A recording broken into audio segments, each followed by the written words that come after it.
Hi, Josh Barker with RE/MAX Town & Country Real Estate. Thank you for checking out our market update for the month of October 2019. Like I like to do each month, let's go ahead and bring in the sales report here for the Shasta County Multiple Listing Service.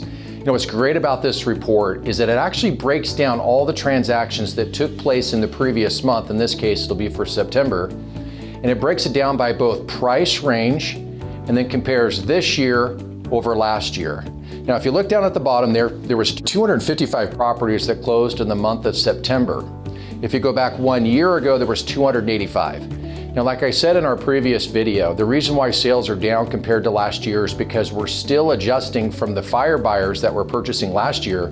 Most of those buyers have repurchased, and now the sales volume that you're currently seeing is more of a representation of what the market really looks like without those additional buyers. So we're expecting to see our sales volumes continue to trend lower than last year between now and the end of the year. So we're expecting to see that on the future videos that we're making as well.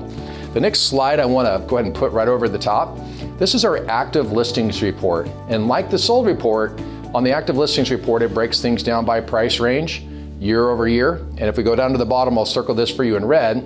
There were 1,116 properties that actually went on the market or were on the market during the month of September.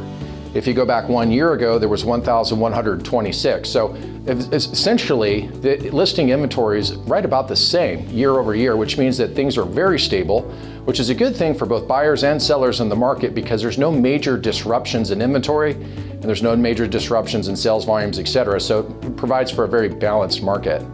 The last thing I wanted to talk about, and we're beginning to hear it a little bit more, might be because of some of the election stuff going on, but people are talking about the possibility of a recession.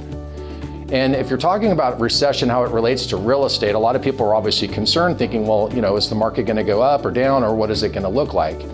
What I can say for sure is that if you look at some of the reports that are out there, the housing market today is much stronger, and the fundamentals are much stronger than it was back, for example, back in 2008.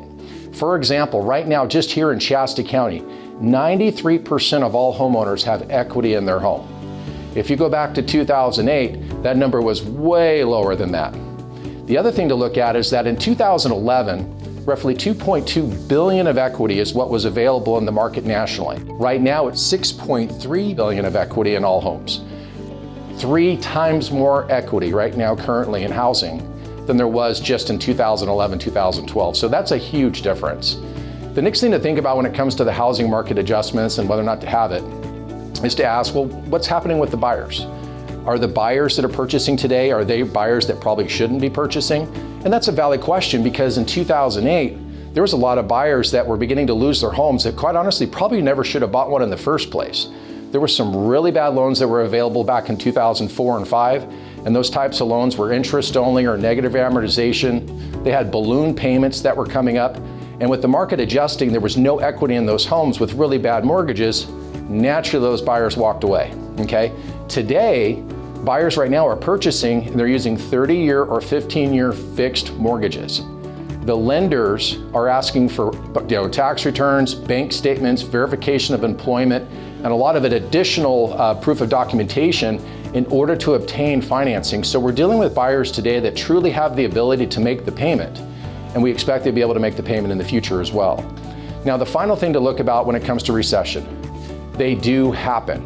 Housing markets go up and housing markets go down. But because we're not sitting on a huge level of inventory, the chances of a housing recession lasting very long is really slim. We're not sitting on thousands and thousands and thousands of homes locally that have no ability to be purchased by anybody. That's not the case. Right now, we talked about it already, there's just over 1,000 properties total for sale in the market.